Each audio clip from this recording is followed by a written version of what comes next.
Início de ano é época de estabelecer resoluções. Resoluções na área da saúde. Esse ano eu vou cuidar da minha vida, eu vou cuidar desse problema, eu vou marcar um médico para isso, um médico para aquilo. Resolução na área da estética. Esse ano eu vou perder meus quilinhos que eu ganhei, vou entrar ali na minha ginástica, vou voltar a correr, vou fazer minha dieta. Todo início de ano a gente coloca resoluções. Nem sempre essas resoluções são cumpridas, mas a gente coloca, pelo menos a grande maioria de nós. E a gente falou hoje de manhã sobre a definição da palavra resolução. Segundo o dicionário, resolução significa uma decisão firme. Isso significa resolução. Ou outros dicionários dizem uma decisão depois de muito refletir. Então uma resolução não é algo sem pensar. Não é algo que a gente faz assim do nada. Uma resolução é algo que a gente para pensar e firmemente a gente se coloca diante de Deus. E a gente faz isso com tudo. Faz isso com o trabalho, faz isso com a escola das crianças para quem tem filho, faz isso com o lar, faz isso entre marido e mulher, entre namorado e namorada. Quero casar. Tem gente aqui que teve uma resolução esse ano de se casar até o final do ano. Não, já tem gente sorrindo aí porque eu sei que vai ter casamento aqui, né? Olha que coisa boa, olha que coisa bacana. Então assim, não só um, né? Uns 4 ou 5 casamentos, não é isso? Então assim, um eu sei que vai ter, os outros 4 a gente tem que descobrir. Mas nós precisamos entender que nós, como igreja, podemos falar sobre coisa séria no que tange a resolução. E qual é a nossa proposta? Às vezes o pessoal de hoje em dia fica mais preocupado com o futuro e vem na igreja quase como uma pessoa vai num cartomante para entender o futuro. É quase que, eu vou na igreja para Deus revelar o meu futuro, para Deus falar o que vai acontecer. As pessoas ficam tão preocupadas com o futuro que elas se esquecem de olhar para o passado e ver o que Deus já tem feito na vida de homens e mulheres e como Ele tem provado há 2000 anos, desde que a Bíblia, muito mais de 2000 anos, que Ele continua sendo Deus. E a nossa proposta é exatamente essa. No mês de janeiro, nós vamos estudar pessoas, homens e mulheres, que estabeleceram resoluções nas suas vidas, e essas resoluções impactaram o mundo. Hoje de manhã nós falamos sobre uma pessoa muito importante, e agora nós vamos falar sobre outra. Eu quero convidar você a abrir a sua Bíblia, se você tem uma Bíblia, ou acessar aí no teu celular, lá no Novo Testamento, parte mais recente da Bíblia. Você vai folheando o Novo Testamento, tem uma carta de Paulo aos Colossenses, capítulo 3. Paulo escreve algo muito importante. E nós vamos falar sobre mais uma dessas pessoas que influenciaram a história da igreja no passado e que servem de exemplo para nós, e entender quais foram as resoluções dessa pessoa, para que a gente possa parar e pensar. Hoje de manhã, quando você está abrindo aí em Colossenses 3, nós falamos sobre uma resolução vital para nós, que é a leitura bíblica. E nós mostramos um homem na história da igreja que levou isso a sério e transformou o país, transformou a cultura, transformou a política, transformou a sociedade que ele viveu. E agora nós vamos ver algumas outras resoluções de um outro homem de Deus. Bom, Colossenses 3, a partir do versículo 12, diz assim: revesti-vos, pois, como eleitos de Deus, santos e amados, de ternos afetos de misericórdia, de bondade, de humildade, de mansidão, de longanimidade. Suportai-vos uns aos outros, perdoai-vos mutuamente, caso alguém tenha motivo de queixa contra o outro. Assim como o Senhor vos perdoou, assim também perdoai vós. Acima de tudo, esteja o amor, que é o vínculo da perfeição. Seja a paz de Cristo o árbitro, o juiz, em vosso coração, a qual também fostes chamados em um só corpo, e sede agradecidos. Habite ricamente em vós a palavra de Cristo, instruí-vos e aconselhai-vos mutuamente em toda a sabedoria, louvando a Deus com salmos, hinos e cânticos espirituais, com gratidão em vossos corações. E tudo o que fizerdes, seja em palavra, seja em ação, fazei-o em nome do Senhor Jesus, dando por Ele graças a Deus Pai. Amém, Deus? Fala aos nossos corações, em nome de Jesus. Nós vamos conhecer hoje, ao longo de janeiro, a gente vai conhecer várias histórias de várias pessoas. Hoje nós vamos conhecer a segunda história da segunda pessoa que revolucionou uma época. Essa pessoa viveu no século XVIII, nasceu em 1703 e morreu aos 54 anos, em 1758. Chamava-se Jonathan Edwards. Não sei se você já ouviu falar sobre essa pessoa. Se você não ouviu falar, eu sugiro fortemente que você procure descobrir quem foi Jonathan Edwards. Jonathan Edwards foi um americano, filho de pastor da igreja congregacional. Jonathan Edwards foi considerado um menino prodígio. Ele, muito novo, começou a estudar línguas. Com 6 anos ele já dominava o latim. Com 12 anos ele já era fluente no grego e no hebraico. Um americano, hein? Americano que não sabe mal falar espanhol, né?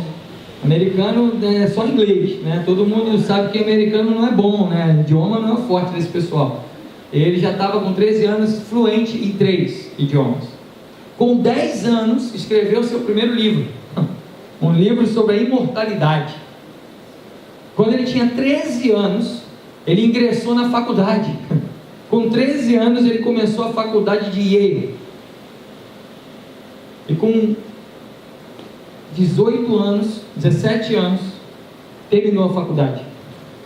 Com 19 anos, ele terminou seu mestrado na faculdade. E em seguida, virou professor universitário, com 20 anos de idade. Foi casado, teve 11 filhos, eu vou repetir, teve 11 filhos, né, para aqueles que aí estão querendo um filho a mais, né, estão discutindo em casa, como eu e minha esposa, tem uma discussão ali do que acontece, o que não acontece. Quando eu olho para um cara desse que teve 11, eu falei, rapaz, 11, né, dá um time de futebol de campo ainda. Um dos seus netos virou vice-presidente dos Estados Unidos. Esse foi Jonathan Edwards, mas isso não foi o mais importante na vida dele. Não foram as conquistas, os diplomas que ele teve. Jonathan Edwards foi uma das pessoas mais influentes no primeiro avivamento da história do século XVIII. Houve um grande avivamento nos Estados Unidos e na Inglaterra.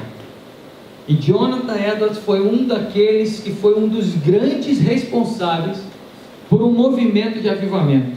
Ele nasceu e viveu na época de George Whitefield, de John Wesley, de outros pregadores do Evangelho, e junto com essas pessoas, ele foi um dos grandes responsáveis por um avivamento muito forte que aconteceu na Inglaterra e nos Estados Unidos. Avivamento esse que até hoje nós temos herança. Nossa igreja no Brasil, cristã, protestante, vem de um movimento de avivamento que começou com esses caras, que saíram de uma igreja tradicional e viveram algo grande. Por que eu estou falando isso? Para que serve isso, pastor? Porque esse homem é um homem que nem eu e você. É um ser humano, se você é mulher, pecador, que tem seus problemas, teve suas lutas, aliás, com 11 filhos, quem não vai ter luta, né, irmão? 11 filhos já começa por aí os problemas dele, né? Haja cartão de crédito para bancar. Eu estava vendo a lista de material escolar do meu filho desse ano, eu já comecei a orar. Aí quando eu vi a lista do material do segundo filho, eu tenho que orar em línguas para poder pagar esse negócio aqui. E o cara teve 11, né? Tudo bem que os tempos eram outros. Mas ele foi uma pessoa, como eu, como você, que teve suas limitações na vida, teve seus problemas, mas foi uma pessoa que influenciou o mundo. E nós temos visto uma igreja nesses dias que tem se tornado irrelevante. Uma igreja que briga com ela mesma, onde um pastor de uma denominação, ao invés de orar e de abençoar outros, de abençoar outras igrejas, tem amaldiçoado, falado mal, reclamado, tirado pessoas de outras igrejas. Isso é o que nós vemos hoje. Líderes que você liga uma rádio cristã que eu não tenho nem mais paciência para ouvir, houve um debate, você termina o debate mais confuso do que começou, porque ninguém se entende. Uma igreja que não consegue nem se entender internamente e quer convencer os de fora a entrarem dentro dela. Uma igreja que está na sua essência se perdendo.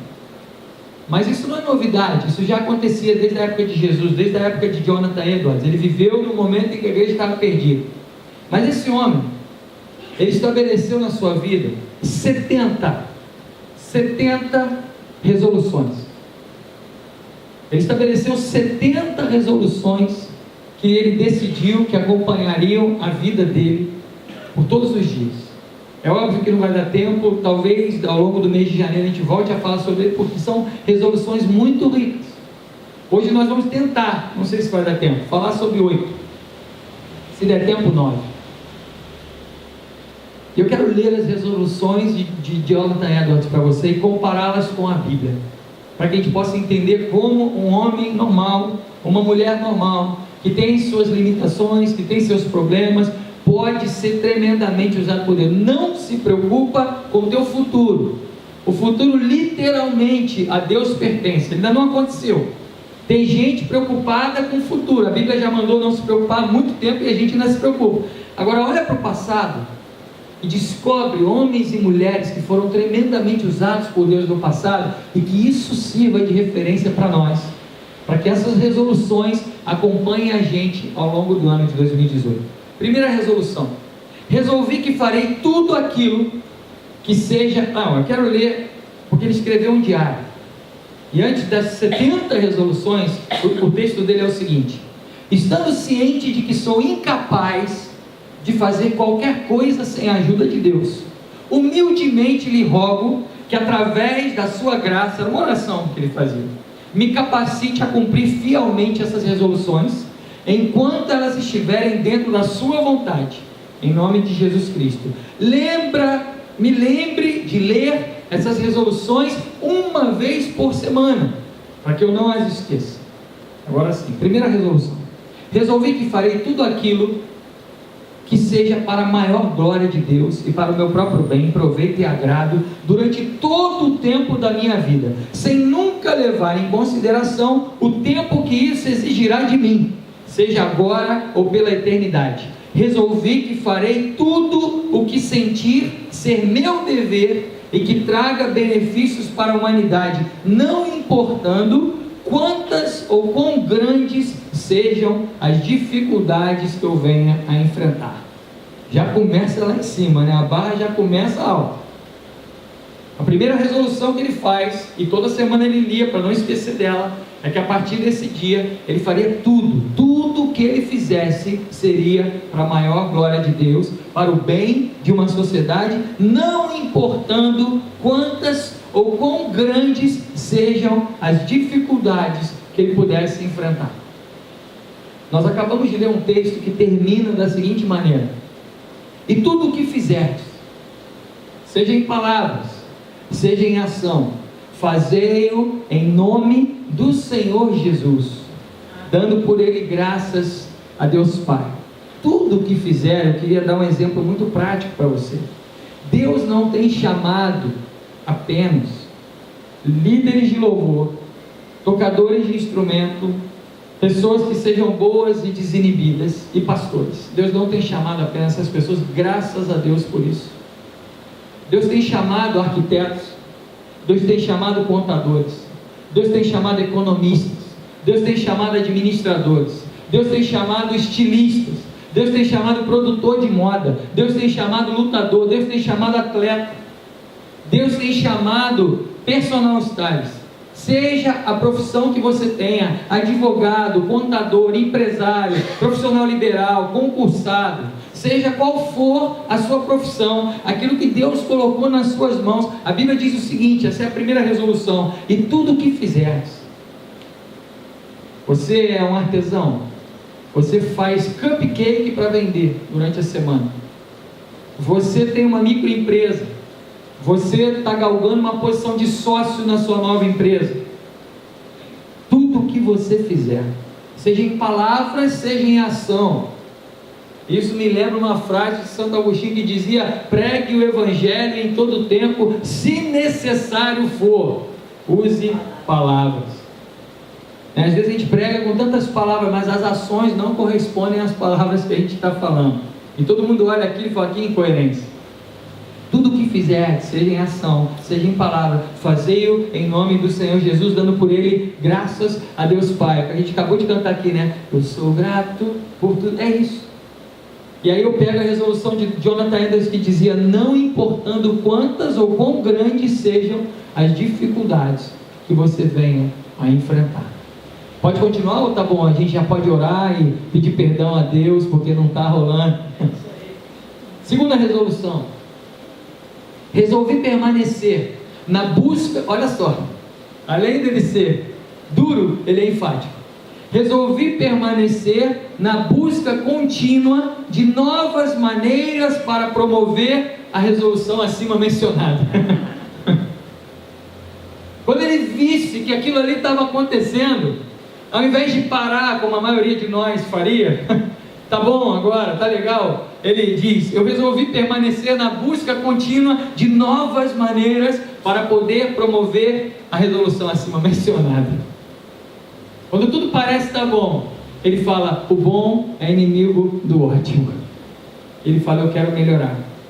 E eu lembro como a Bíblia diz para nós, em 2 Coríntios capítulo 3, versículo 18: e todos nós, com o rosto desvendado, contemplando como por espelho a glória do Senhor, somos transformados como? De glória em glória, de experiência em experiência. A cada nova conquista, a cada nova etapa, há uma transformação, e Deus se revela ainda mais para a gente. É fácil de entender essa resolução quando nós colocamos ela diante da Bíblia. Quando eu começo a entender, quando eu começo a tirar benefício e proveito dessa primeira resolução, eu vejo que ela é tão boa, que eu vou fazer e criar novas maneiras para que isso se implemente. Terceira resolução, parece óbvio: resolvi jamais desperdiçar um só momento do meu tempo. Está se vendo, né? Aos 12 já falava 3 idiomas, aos 14 entra na faculdade, aos 19 tinha mestrado, o cara aproveitou ao mesmo tempo.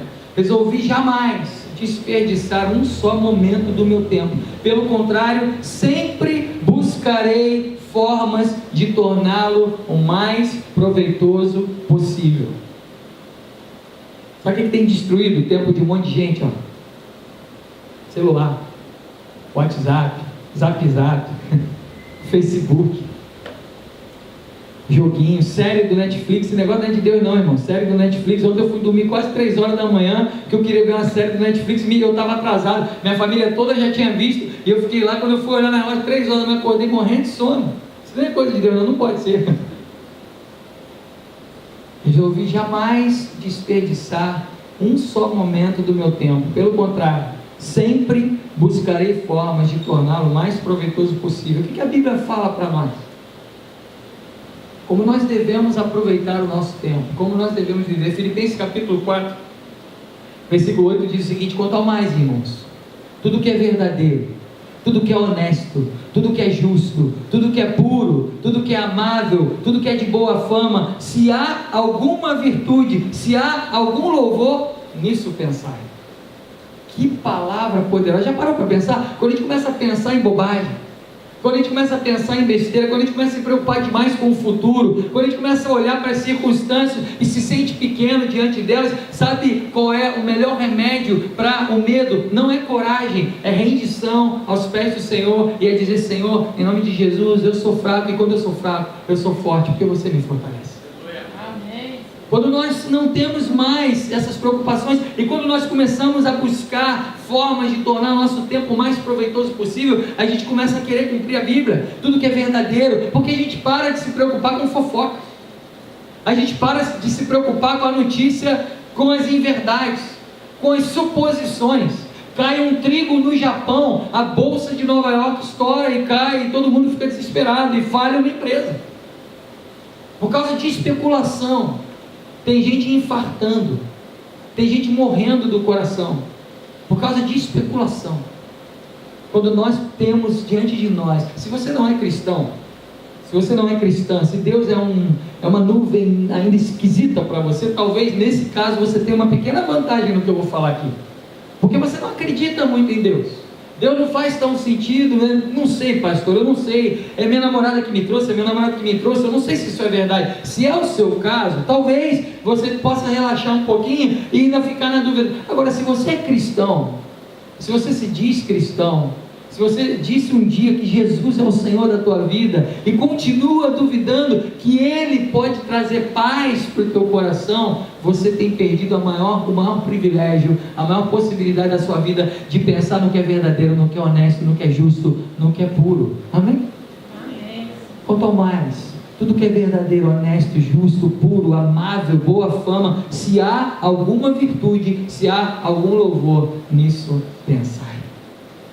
Quarta resolução: resolvi viver usando todas as minhas forças enquanto viver. Por que essa resolução é importante? Eu vou falar porque ela é importante. Porque a preguiça tem impedido várias pessoas de avançarem. A preguiça. Eu estava pastoreando um casal na França, e esse casal, depois de muita conversa, se divorciou. E um dos maiores fatores do divórcio se chama preguiça. Porque o marido, sinceramente, depois eu tive que admitir, para mim teria como resolver, eu não acredito, eu não prego, eu não valorizo, eu detesto a palavra divórcio e a possibilidade dele existir, mas uma coisa eu tive que admitir: era um preguiçoso. A esposa estava trabalhando em 3, 4 empregos, e ele não fazia nada, ficava em casa jogando PlayStation. Uma coisa é você não estar trabalhando, uma coisa é você não poder trabalhar. Isso não existe machismo. Quantas foram as vezes que no meu casamento o salário da minha esposa foi maior do que o meu? Não há problema nisso, não existe machismo de dizer que o homem, não é isso que eu estou querendo dizer. Não é isso. Não pensem dessa maneira. Nós estamos numa sociedade que o casal precisa produzir, na grande maioria das vezes. E em muitos momentos, como aconteceu na minha casa durante algum tempo, a minha esposa ganhava mais do que eu. Mas a preguiça não tem nada a ver com isso. E a esposa saía dia após dia, manhã após manhã, para trabalhar e para ir para o segundo emprego, e o marido ali, PlayStation, passava de fase. E aquilo ali foi se tornando uma bola de neve, uma bola de neve, uma bola de neve. Como diz um pastor amigo meu, quando eles vieram falar para mim, falaram: foi quando a gente viu, estava ruim, mas um amigo meu falou para mim: ninguém tropeça em montanha. Essa frase é tremenda. O dia que eu entendi essa frase tem todo sentido. Ele falou: olha, rapaz, ninguém tropeça em montanha. Eu falei: como assim? Eu falei: quando você vê uma montanha, você não vai tropeçar nela porque é visível. Todo mundo vê uma montanha. O problema é que as pessoas deixam uma poeirinha virar 2, e a 2 virar 3, e 3 virar 4, e aquela poeirinha vai virando uma bola de neve, daqui a pouco tem uma montanha na frente deles, e ele fala: tropecei, não consigo mais avançar. Ninguém tropeça em montanha. Se a gente tem uma resolução de usar as nossas vidas e as nossas forças enquanto nós vivemos, a preguiça sai de nós. Paulo traz um remédio para nós. Paulo diz como ele fazia para viver a sua vida. Em 1 Coríntios 9 ele diz: fiz-me como fraco para com os fracos, fiz-me tudo para todos, para por todos os meios chegar a salvar alguns. Forte para os fortes, fraco para os fracos, tudo para todos, para por todos os meios salvar alguns. Que a preguiça seja um instrumento que não vem de Deus e que acabe na sua vida no ano de 2018, amém? Amém. Que a preguiça não faça parte de você, que a preguiça não faça parte da tua rotina, que a preguiça não abale seu relacionamento com seus amigos, que a preguiça não abale o seu casamento, que a preguiça não abale a sua família, que a preguiça não faça você ser uma referência maléfica para os seus filhos, que a preguiça não destrua a sua vida, mas que o Espírito Santo de Deus renove as suas forças, para que você possa voar como águia, e correr e não se cansar, amém? Amém. Quinta resolução: resolvi jamais fazer coisa alguma que eu não faria, se soubesse que estava vivendo a última hora da minha vida. Resolvi jamais fazer alguma coisa que eu não faria, se soubesse que estava vivendo a última hora da minha vida. Já parou para pensar nisso?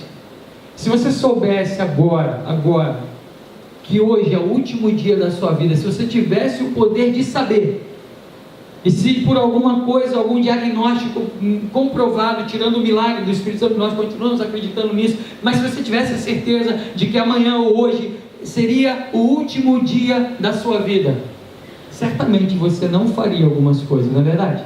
Você não perderia tempo com essas coisas, não é verdade? Você faria o que é extremamente importante, extremamente essencial, extremamente vital para os últimos minutos da sua vida. E a minha pergunta é: por que, se isso é tão importante, você tem feito o que você não faria nesse momento, quando você não sabe que vai morrer? Se você soubesse que os seus últimos minutos de vida estão chegando, você não faria um monte de coisa. Então por que você tem feito essas coisas? Ele falou: eu resolvi jamais fazer coisa alguma que eu não faria. E Paulo fala isso para nós. Eu tenho um amigo que eu vivi muitos anos profissionalmente na área da música. E eu tenho um amigo que vivia nessa condição. Quando a gente falava do evangelho para ele, daqui a pouco, para mim não dá agora não, depois. E a gente sempre brincava com ele: cara, o depois pode não existir. E ele ia para o hotel, porque a gente viajava muito para tocar. Ele ia para o hotel, e no hotel, não sei quem já percebeu, normalmente dentro das mesas de cabeceira do hotel, aquele ministério Gideões coloca uma Bíblia, um Novo Testamento. E esse papel aqui da Bíblia, ó, ele é uma bênção, e ele é perfeito, sabe para quê também? Para enrolar maconha. E aí esse meu amigo, ele ia para o hotel, e ele sarcasticamente pegava o papel da Bíblia e rasgava e falava: hoje eu vou fumar o Salmo 10, hoje eu vou fumar o Salmo 23, hoje eu vou fumar o livro tal. E ele rasgava e enrolava o papelote de maconha dele e fumava cigarrinho. Ele sempre falava com ele: cara, pode chegar uma hora que você não vai ter mais aonde correr. Até o dia que ele quase entrou num processo de overdose.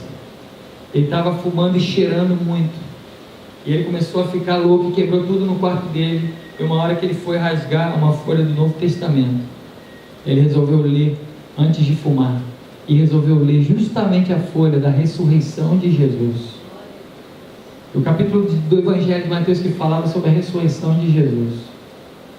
E ele, num estado de overdose, quase morte, ele se rende aos pés de Jesus no quarto de hotel, numa viagem louca que ele estava fazendo para tocar. E hoje ele é um pregador do Evangelho de Deus. Mas quase, não deu tempo. Paulo diz: todas as coisas me são lícitas, mas nem todas me convêm. Todas as coisas me são lícitas, mas eu não me deixarei dominar por nenhuma delas. Tem gente sendo legalista, tem gente falando só não pode isso, não pode aquilo. Hoje nós conversamos ali atrás sobre o equilíbrio cristão. É necessário ser equilibrado. É necessário se colocar diante de Deus e falar isso que Paulo falou: olha, as coisas me são lícitas, mas eu não me deixarei dominar por nenhuma delas. E eu resolvi, como dizia Jonathan Edwards, nunca fazer o que eu não faria nos últimos horas ou minutos da minha vida. Sexta resolução. Essa é forte. Resolvi ser, a todos os níveis, tanto no falar como no fazer, como se não houvesse ninguém mais pecador do que eu sobre essa terra, ou apenas sofresse das mesmas debilidades e falhas que todos os outros. Também nunca permitirei que o tomar conhecimento dos pecados dos outros me venha trazer algo a mais do que vergonha sobre mim mesmo e uma ótima oportunidade para confessar os meus próprios pecados. Que palavra abençoada! Se a igreja, essa aqui não é para a gente não, é só para as outras, tá, irmão? Todo mundo tem feito isso aqui, graças a só as outras que não tem. Se a igreja entender esse negócio aqui, a igreja muda. Resolvi não me considerar melhor do que ninguém. Resolvi me considerar o maior dos pecadores. E se alguém vier falar sobre o pecado de outro para mim, ao invés de acusar, eu vou gerar vergonha na minha vida e uma oportunidade para me arrepender dos meus próprios pecados. Já pensou? Já pensou? Alguém chega para você e fala assim, esse ano de 2018, rapaz, conhece fulaninho? Fulaninho está vacilando, fulaninho está fazendo isso. E ao invés de você botar lenha na fogueira, ao invés de você virar ali um ambiente de fofoca e de julgamento, você para e fala: eu tenho vergonha porque esse fulaninho é meu irmão em Cristo, eu poderia estar discipulando ele, e eu vou me ajoelhar e vou orar pelos meus próprios pecados, porque eu sou tão pecador quanto ele. Já imaginou como a igreja mudaria se a gente começasse a fazer? Você pode fechar seus olhos agora e falar isso para o Senhor: Senhor, me ajuda a olhar para as falhas de outras pessoas e não me vangloriar, me achar melhor, me achar mais importante, mas usar essas falhas para que eu possa crescer e me arrepender das minhas. Resolvi ser a todos os níveis, tanto no falar como no fazer, como se não houvesse ninguém mais pecador do que eu. O que diz a Bíblia em 1 João, capítulo 1, se dissermos que não temos pecado, enganamo-nos a nós mesmos e não há verdade em nós. Porém, se confessarmos os nossos pecados, Ele é fiel e justo para nos perdoar de toda injustiça. Amém? Sétima resolução: resolvi nunca cessar de buscar objetos precisos para a minha caridade e liberalidade. Uma semelhança com a história de hoje de manhã. Um homem que produziu muita riqueza, um homem que produziu muito conhecimento filosófico que resultou em dinheiro. Ele teve uma resolução na vida dele. Ele falou: eu resolvi nunca cessar de buscar meios para a minha caridade e liberalidade. Sabe o que ele fazia? Aliás, a grande história, a maioria dos homens e mulheres de Deus que foram tremendamente usados por Deus, por uma coincidência divina, todos eles, a grande maioria, tinham isso como uma resolução das suas vidas: viver com o mínimo e doar o máximo. A maioria deles tinha isso. Deus não impede que você seja rico. A riqueza não é pecado. Ser próspero e bem-sucedido, ser próspera e bem-sucedida, ter uma empresa, ter condições de pagar uma boa educação para os seus filhos, é justo, é digno, é de Deus, não é pecado, não há nada de errado nisso. O que pode se tornar errado é o tesouro que você esconde no seu coração, é o objetivo por trás disso, é a intenção que há no seu coração de querer acumular riqueza, de querer ser a pessoa mais rica do planeta e guardar numa aplicação que nem você às vezes vai aproveitar e que vai gerar briga para os seus sucessores.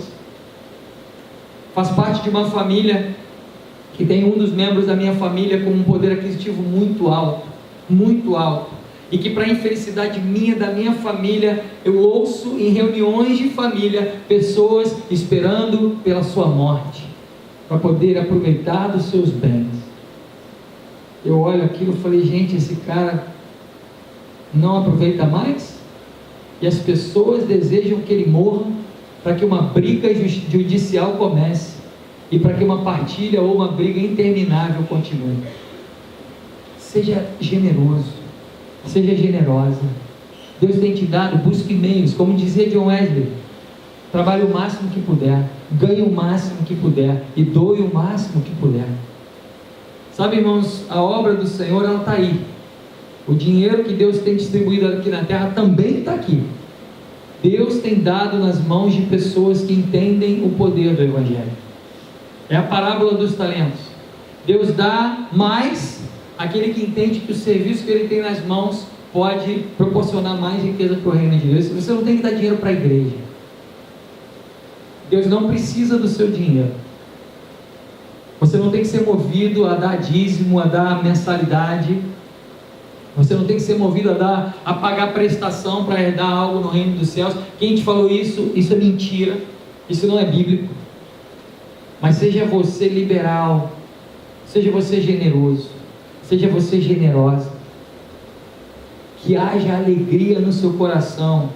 Seja aqui, seja em algum lugar que você esteja passando, seja com alguém da sua família. Sabe, às vezes tem alguém na tua família que tem toda a capacidade de estudar, toda a capacidade de crescer, mas não tem oportunidade. E Deus te abençoou. E Deus tem te dado graça e finanças necessárias para sobrar. E você pode ser um abençoador na vida de um primo, de um sobrinho, de alguém que não tem oportunidade.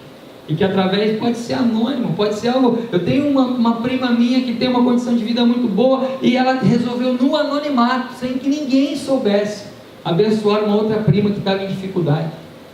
E ela pegava e depositava na conta dessa prima todo mês, sem falar nada, não precisou fazer lá, não precisou se vangloriar disso, mas foi generosa, foi liberal com aquilo que Deus tinha dado a ela. Isso é Bíblia. Zaqueu, quando se converteu na Bíblia, a Bíblia não diz que ele ficou pobre. Ele era muito rico, corrupto, ladrão. Ele diz: olha, eu dou metade do que eu tenho para os pobres. Agora, metade de 10 milhões são 5 milhões, ainda é um bom dinheiro, não é verdade? Ninguém fica pobre com 5 milhões aplicados. E ele diz mais: olha, se eu defraudei alguém, eu dou 2 vezes mais, 4 vezes mais se necessário. Mas ele não ficou pobre, ele continuou rico, continuou bem de vida. Você não precisa, Deus não está preocupado em te extorquir. Deus não é fiscal do ICMS que passa na tua loja querendo uma graninha. Deus não precisa disso.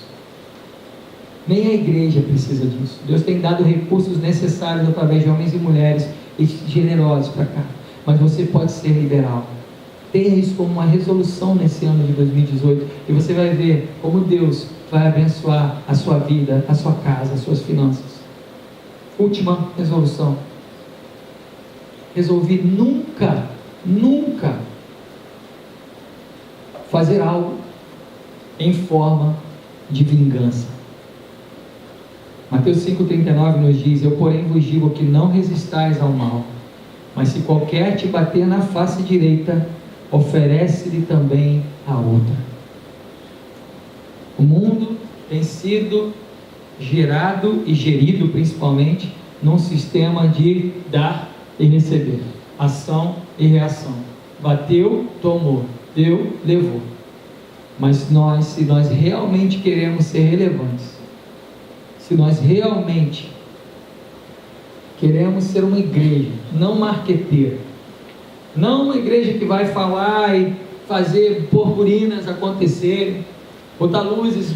Eu gosto de tecnologia, eu gosto de tudo isso, mas se nós queremos realmente ser uma igreja relevante, sabe, se nós queremos que esse bairro mude pela ação do Espírito Santo de Deus através de outras igrejas e da nossa, se nós queremos que pessoas se espantem e se escandalizem com a generosidade dessa igreja, se nós queremos ser conhecidos como uma igreja que vive de verdade o Evangelho, não um evangelho barato, de troca, de barganha, de egoísmo, de botar o joelho no altar só para ganhar um carro novo, ou para ganhar um emprego novo. Eu já falei isso para vocês, isso depende muito do contexto. Eu fui pastor de um homem na França que morava num castelo e se mudou do seu castelo para um apartamento numa das áreas mais caras de Paris, de frente para o rio Sena. Tudo que ele não precisava era dinheiro na sua vida.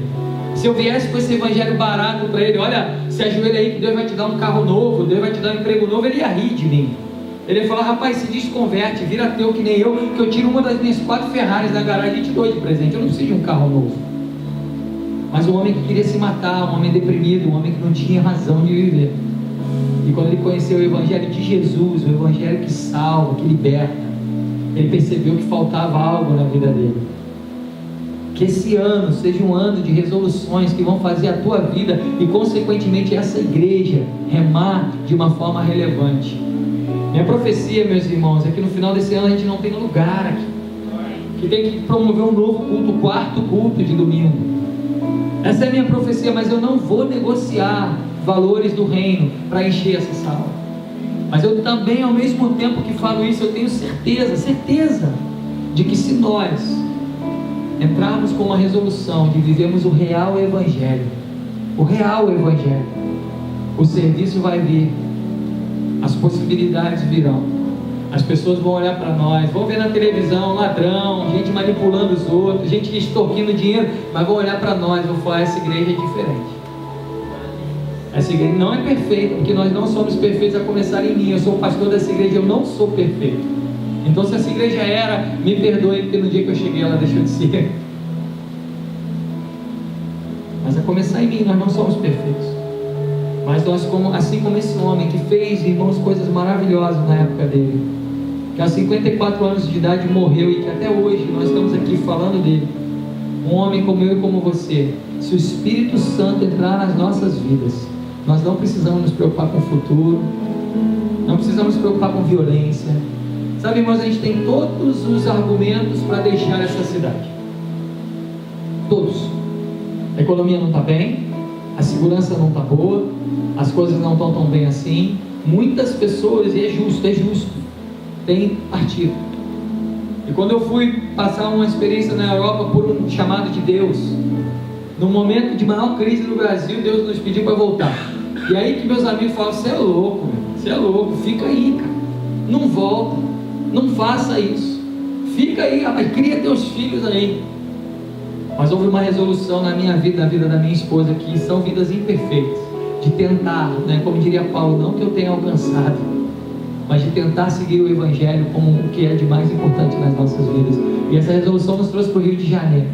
Anteontem eu estava na Marquês de Abrantes e veio um carro de polícia na contramão na Marquês de Abrantes, igual o filme. Eu falei, gente, que cidade é essa? Mas a resolução que Deus me deu é: não sai daqui. Esse é o lugar que Ele ainda ama. Esse é o lugar que Ele ainda pode derramar das suas bênçãos. Esse é o lugar que Ele ainda pode derramar do seu amor. Esse é o lugar que Ele ainda pode restaurar vidas. Esse é o lugar que Ele ainda pode pegar um primo teu, uma irmã tua, um marido seu, sua esposa, seu filho, sua filha, e colocar no altar, dizendo: Senhor Deus, eu te adoro, eu te louvo, você é o Senhor da minha vida. Essa é a cidade maravilhosa, maltratada, mas maravilhosa, cheia da presença do Senhor. E é por essa cidade que nós clamamos. É por essa cidade que nós estabelecemos que Deus colocou essa igreja nesse bairro. Não para que essa igreja vire super heroína, porque nós não somos, não temos esse ministério bíblico. Nós somos uma folhinha numa árvore muito maior do que a gente imagina. E o Espírito Santo usa essa igreja e vai continuar usando poderosamente. Amém?